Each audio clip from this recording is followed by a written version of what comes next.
ich halt alles nass wieder. Ja, du frierst aber da. Wie scheiße. Hä, gib Handtuch und Klamotten wechseln, easy.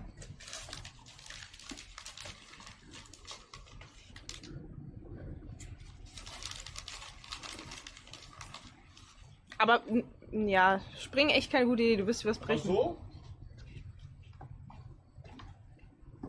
Denkst du, das geht nicht?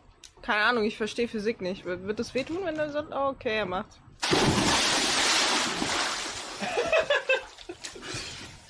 Oh mein Gott, bist du nass geworden? Bist du nass geworden? Ich bin nass geworden, aber ich hoffe, der kann... Oh, das Bett, der Bett. Was? Geht's dem Backpack gut? Der ist ein bisschen... Wieso steht nicht mehr hinter dir?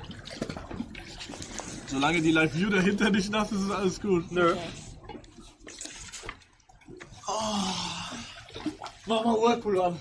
Okay, drück auf den Knopf, auf den Silbern. Okay, pass auf, komm her.